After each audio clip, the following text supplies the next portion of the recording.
Dr. Tara, welcome to Confessions of an Ex-Therapist. I'm so excited to have you here. I'm so excited to be here. Thank you so much for having me. Oh, it is my absolute pleasure. I have no doubt that our listeners, the audience, they're just going to love what you have to say. So, as always, I've done a bit of an intro, but I'd love for you to share with our audience, who you are, what you do, and also the question that I'm always really interested in is how you kind of got here, how you understand your mission. So, just to give a bit of a context to our conversation today. Sure. Well, I do a lot of things, so we'll talk about all those different pieces.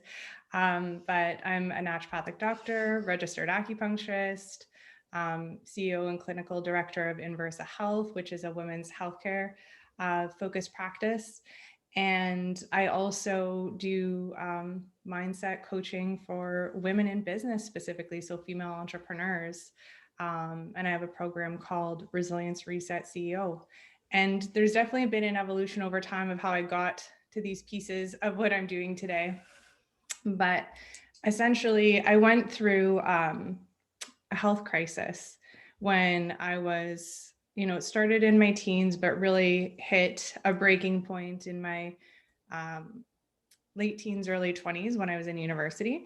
And I was struggling at the time, academically, which I'd never experienced in my life previously. I'd always been a straight A student and did quite well. And then I was trying to figure out what to do with my life and my health. Everything kind of came to a head at once. So there were these snowballing symptoms that just continued to grow and grow and worsen.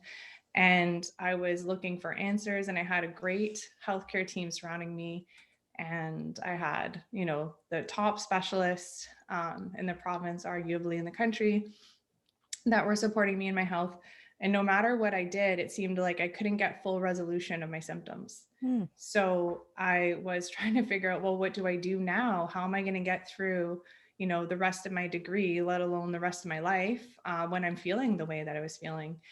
So I was seeking answers, and I was also questioning, like, the healthcare system. And I had some courses at the time in philosophy, sociology, and science that were leading me to, look into that a little bit more and understand. And I was also having a very personal experience of the healthcare system as well. And I came across naturopathic medicine one day at a career fair, and I was struggling what to do with my life because I'd always wanted to be a doctor, right? That's something I'd always wanted to do. And now I was thinking, well, you know, is that actually what I want to do truly? Hmm. And I had done some aptitude tests to figure it out because I was really questioning at that time. Hmm. And the aptitude test continually came back and said something in healthcare. That was a continuous thing, like that propensity for care and compassion, wanting to support and help others was there, and questioning and being detail oriented and wanting to understand and problem solve. So all those pieces. So when I came across naturopathic medicine at a career fair at university, I had so many questions. I was Hmm. so curious about it. And as soon as I read the naturopathic doctor's oath, I was like, yes, that's what I need to do. It was just really abundantly clear to me. And it finally made healthcare make sense to me. Hmm. So I went to see a naturopathic doctor myself, and it started to really build momentum for me in my health and build on like the great work I already did with my healthcare team. But I was at that point of like feeling stuck in my health and not getting that full resolution. So when I saw her, she was asking me the most interesting questions and drawing new connections that I hadn't made myself. And also pulling in, like, what my stress response was to how my body was functioning at the time. So it was completely fascinating, new to me. No one had asked me these questions before. So that's how I came to choose my profession initially. And then the mindset business coaching piece evolved later, working with a lot of female entrepreneurs, having a lot in my circle of friends, participating in masterminds, which is where we had the opportunity to meet. Hmm. Um, Gave me a lot of insight into what the struggles were. And then when I went through a major challenge in 2019 and experienced a setback myself, it made me feel, after I'd resolved all the trauma and challenges related to that, just more committed and determined to my mission of helping women to become more resilient than ever before. And I could also see how that really lent into the space of being an entrepreneur and experiencing setbacks. Because if you're stuck in that setback, you can't really make the impact in the world that you truly are here to make. I love that. I love that, Sarah. And I remember actually so distinctly when we met, if I'm remembering this correctly, I think that you gone through that experience yet? And I'd love for you to share in your own words. I alluded to it in the intro, but the experience that you did go through in 2019, because you and I would have met. When did we meet? Um, we met in 2020 in person in 2020, but we had Yes. met prior to that. But I Yes. think you had already been through it, because I think I remember as you and I got to know each other, Mhm. I believe I remember that being part of the narrative as I got to know you, right? I Mhm. remember that being part of sort of how I viewed you as a woman who had survived this really difficult situation, right, in your life and in your business. So maybe let's just jump in there Sure. so that the audience isn't like, what was it, what are you guys talking about? So tell us a little bit about what you experienced personally that really led you to begin thinking about the importance and the value of resilience. Yeah, absolutely. So I had already previously been focused on the stress and resilience piece of my practice, but I would say it really reaffirmed my mission. Um, like I don't think any other experience could. It was one of the hardest things I've ever been through. And truthfully, um, while maybe I would trade in what happened, I would never trade in those lessons that came from it. A lot of Mhm. people were negatively impacted, but I'll share the story. So on July 31st, 2019, went to bed like any other night, very obsessed with my sleep. So that is a critical part of my health routine for me, and I'm very protective about it. So I went to bed just like any other time with my whole routine. And then suddenly I was awoken by knocking at the door. And it was 3:17 a.m. And it wasn't just any kind of knocking. It was like loud, frantic, pounding with doorbell ringing in between kind of knocking. Mhm. So I Like the door woke to up your home, right? Like, right. the door Yeah. to my Outside. home. Yeah. Mhm. Yeah. And I was terrified. I Mm. didn't know what was going on. And having being awoken from a deep sleep like that, and everyone knows there's no good knocks on the door after bedtime. Mhm. So Mhm. I had my husband go to the front and take a look and see, like, can you please check who's here, like I'm not answering the door. Mhm. And he looked and said there's a police car in our driveway. Mhm. And my heart sank to my feet. Got dressed quickly, went to the door, and there were two solemn looking police officers standing there. And they gave us the bad news that the building where my practice was located was currently burning to the ground, and there's nothing we could do about it. They assured us that the two women who were tenants in the building were safe, so no one was harmed or injured, thank goodness. Mhm. And we were just in shock. Mhm. So we got ready quickly and we went there because I wanted to see for myself with my own two eyes that these women were okay. And talk to them as well. And, it was mixed emotions, like devastation from seeing that. But at the same time, like gratitude that no one was harmed.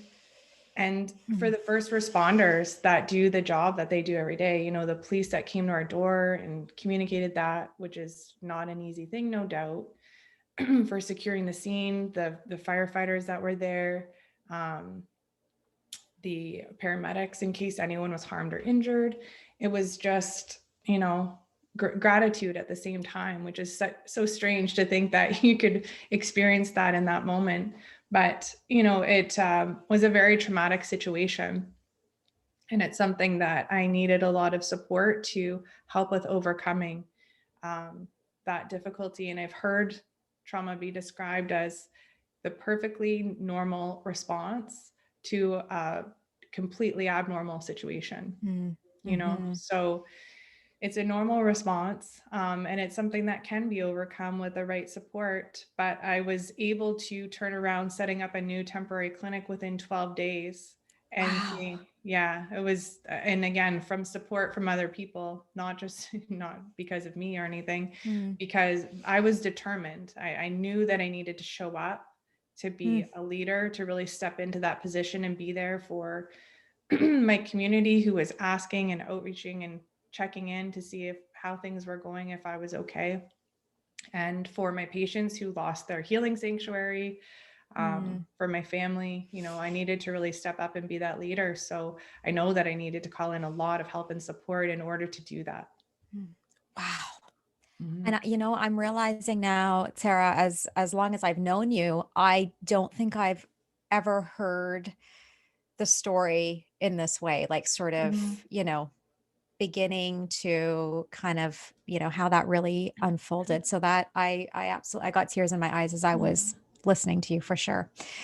Um, I want to know more about how did you do that? How did you go from being woken up? I guess that would have been the morning of August 1st, right? 2019. So July 31st. July 31st. Okay. Okay.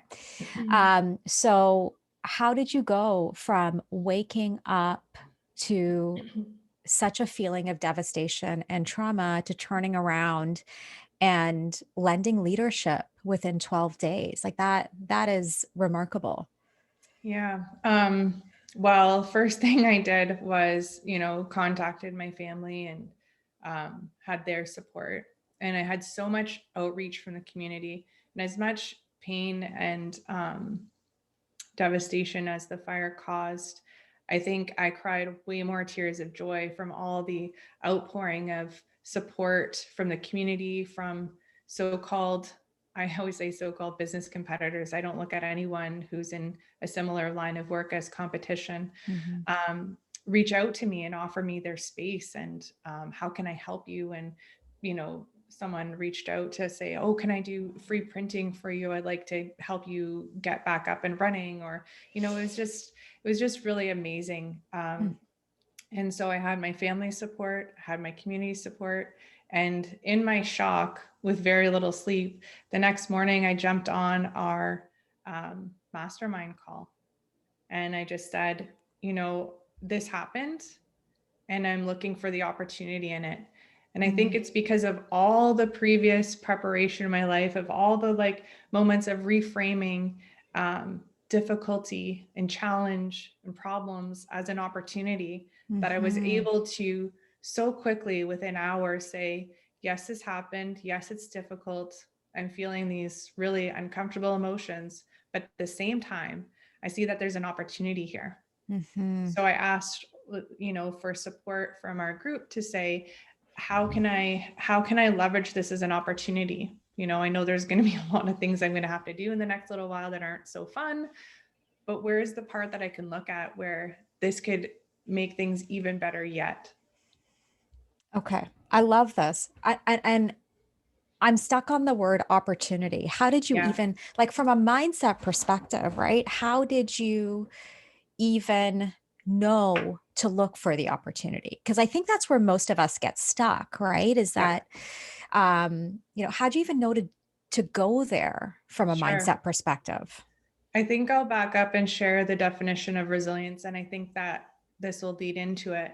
Hmm. So, the way that I define resilience is it's our capacity to prepare for, recover from, and adapt to stress, challenge, and change. And the key word that I think is often overlooked in that definition is prepare for, Mm-hmm.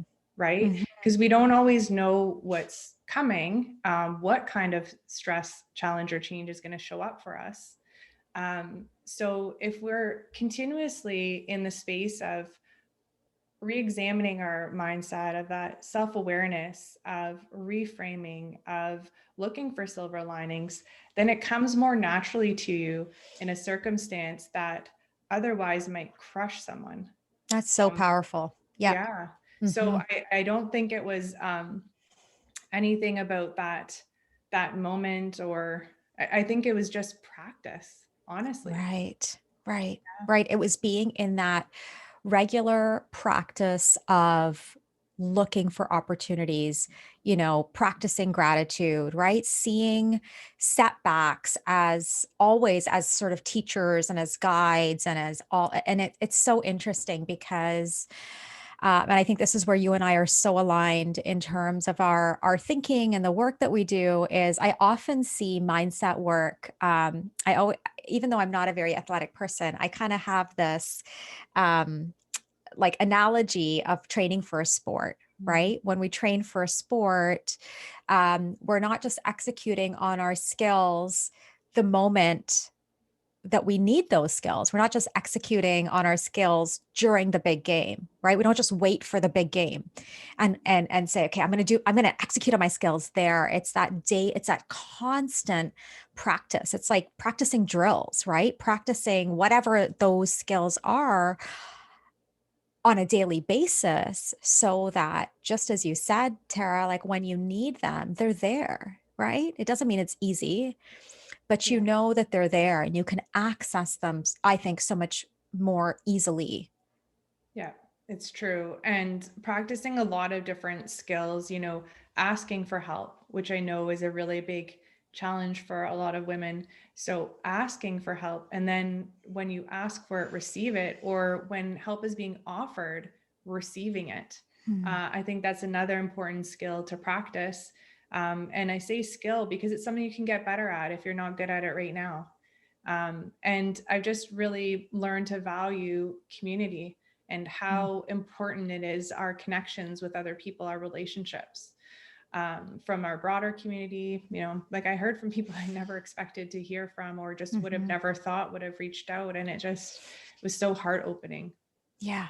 Yeah, I love that. And, as I'm listening to you talk about community, I think back on the last year, which I think for most people has probably been one of the hardest years. And I remember so vividly, um, last March when everything changed. I remember you and I being part of a community, and we would meet every Wednesday Mm-hmm. morning at 10 a.m. I think it was, if I remember the timing correctly, Yeah.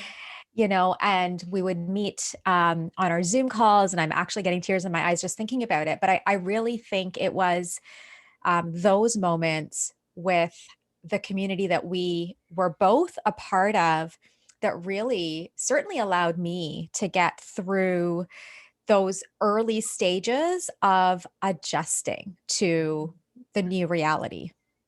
Yeah, couldn't agree more. I think the community is so important. And last year as well, during that time when I was told, initially as a naturopathic doctor and acupuncturist, that you just need to stay at home. You need to wait and see if we might need you on the front lines. We don't know how bad this thing is, and you can't work at all, not even virtually. So I was Mm. like, what do I do? Right. How am I going to fulfill my mission? I'm on a mission here. How can I move forward and do that? And what I realized, and from having a supportive community around me, I started to create my own. Mm. So I created a Facebook group that's free for women to join, called the Resilience Reset Community for Women. And so I started to have women gather there, and I was doing interviews with colleagues to try and contribute and share value that could be supportive and helpful during that time.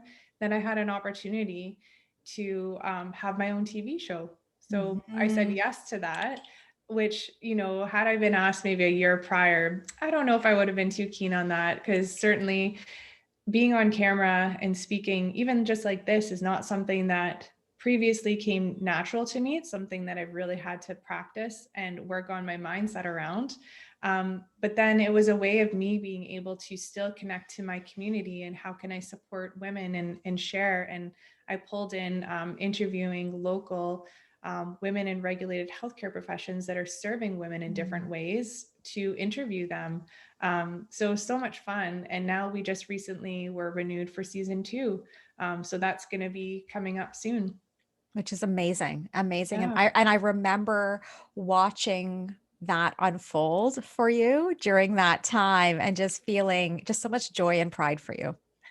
Right. As you were, yeah, I just thought that was, I don't know, it was just so, it was remarkable to watch, right? The different things I think that were unfolding within our own community of practitioners and the female entrepreneurs that we're so blessed to know and kind of partner with. And yeah, it was an amazing time in some ways. Absolutely.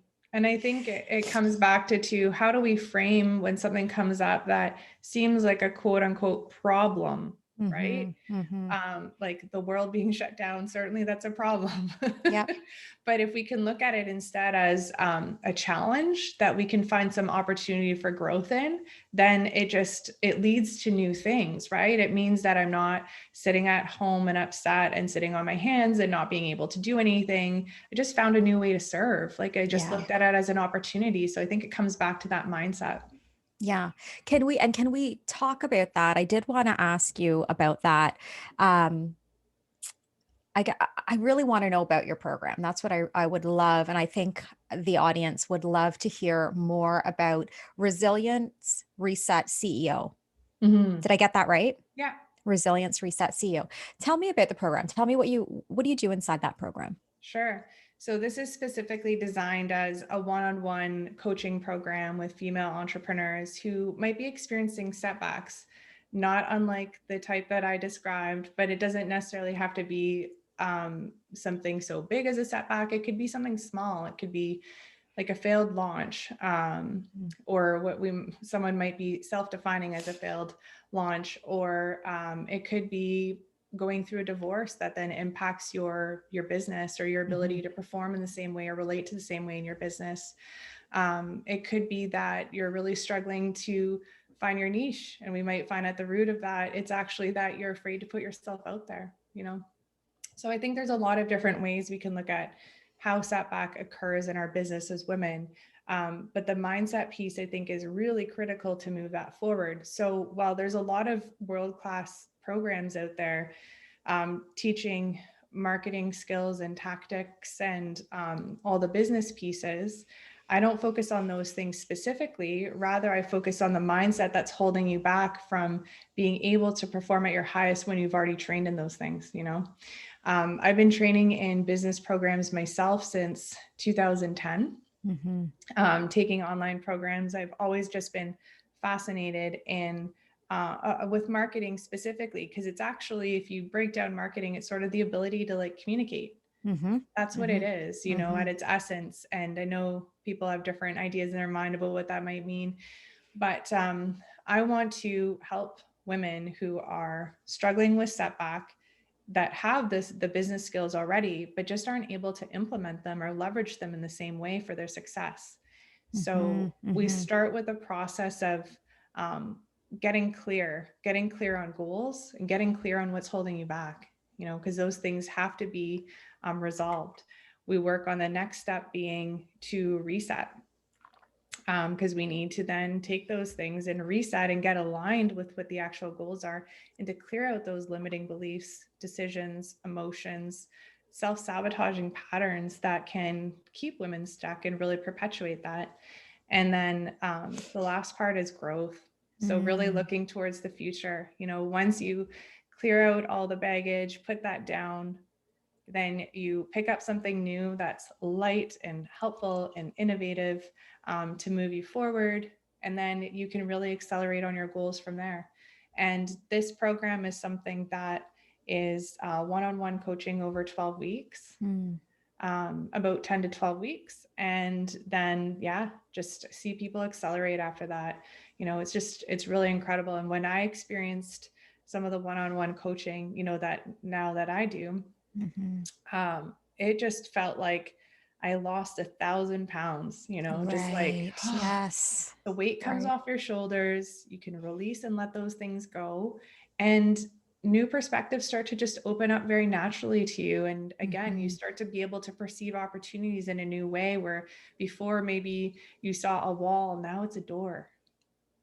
Yeah, I love that. I love that so much. And I think that you and I would agree that, mindset is I think the single greatest predictor of our success, of our Mm, capacity, of even like the joy and the gratitude that we can feel. And yet I find it continues to be one of the most overlooked areas that, and I don't know if it's just women in particular, but I think, you and I work so closely with women that I just find it's still one of those areas that women tend to hesitate investing in themselves, right? mm, Is it worth the investment? Am I worth the investment?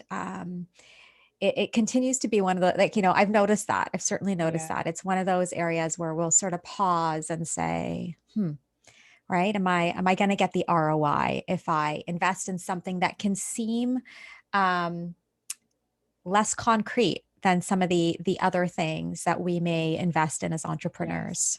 I couldn't agree more. And I think that it's interesting because if you're having those hesitations, there's actually, that's a great indication that it's the very thing you need to do. Yeah. Because if you're struggling with self-worth, self-confidence, having that clarity, prioritizing yourself, that's the very reason why you need to invest in supporting, transforming that mindset. Yeah. Because if you don't, you're going to find yourself in the same place in 3 months from now, six Yep. months, a year, and, God forbid, in 5 years from now. Right. And it goes so deep, right? Like when you talk about self-worth and the seeing ourselves as worthy of whatever it is, right? That I think Mhm. that's the piece that often gets women so stuck, right? Is that narrative or that story around our worth. Yeah. And I think these narratives too, just they really play into the reasons why women get stuck. Hmm. And so many things I found to boil down to a feeling of powerlessness, Mm-hmm. feeling like we can't change, we're not empowered to do that. Um, I think that's what a lot of, as you described, mindset traps come down to at their core essence is not standing in your power. Yes. But there's ways to do that. There's ways that you can transform and change that.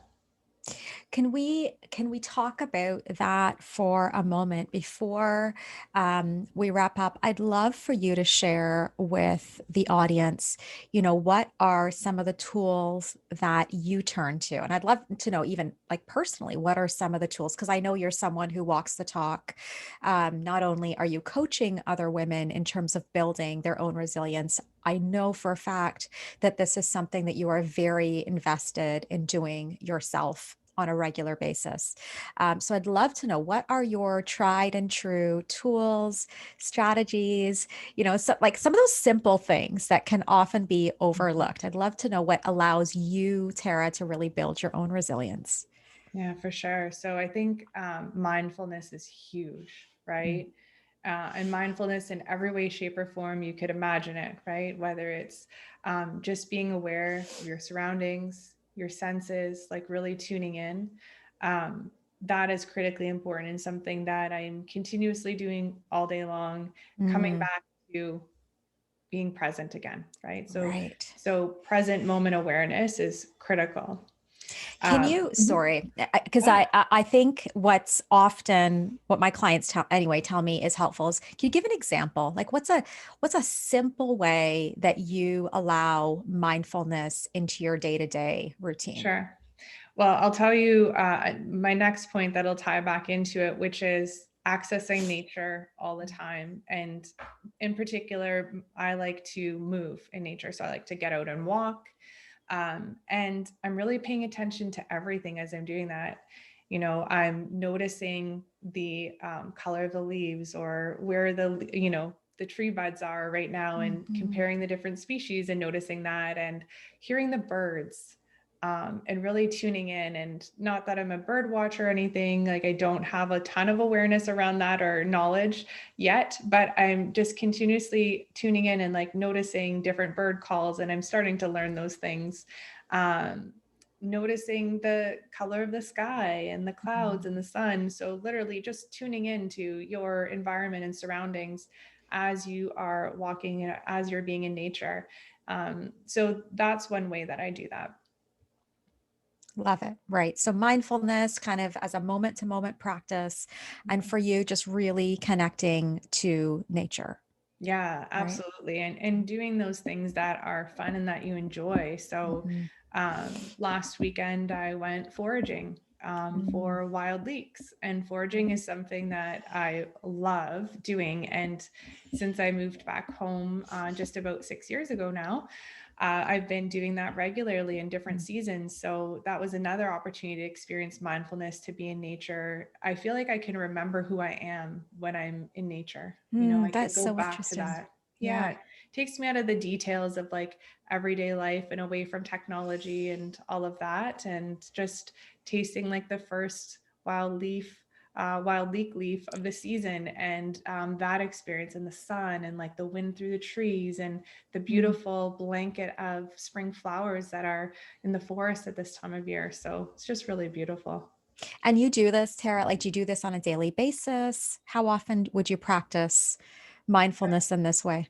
Every Yeah. day, not foraging every day. I Mhm. wish that'd be fun.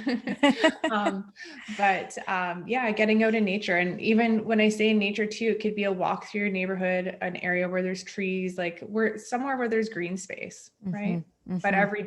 every day. And there have been times, like I could remember a time in the winter, I had a knee injury a couple of years ago, um, from soccer. And Mm. I was like, okay, well, I'm committed to walking outside, but my knee's not cooperating today. So I just bundled up and I sat in the snow and I meditated. That Oh, was my like yeah. getting outside, because I'm committed to that. Yeah. Um, I got a dog. We got a dog as a family last March. So we've had Levi just over a year now.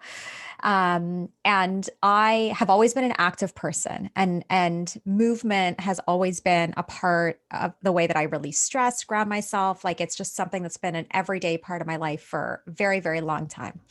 But I was never necessarily an outdoor active person, if that makes Mm, sense. Like there were times where I might kind of get into running outdoors and then it would get too cold and I would, stop, um, being out, doing outdoor activity.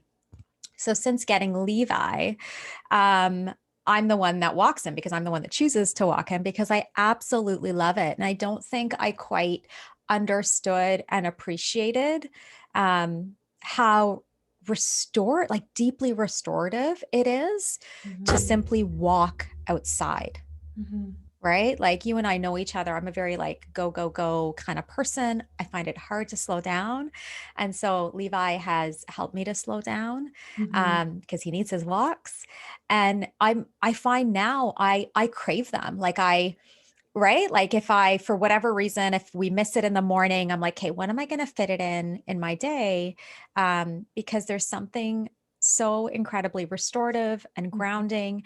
And I find I'm able to kind of sort through my thoughts differently when I'm outside and when there's something rhythmic about walking as well, I think. Yes, yes, agreed. I find I know a lot of people say, and I would agree, the best thinking happens in the shower, but also walking. Yeah. Walking is another great thing where it's kind of it's meditative in a way. So it's Yeah. a really beautiful practice.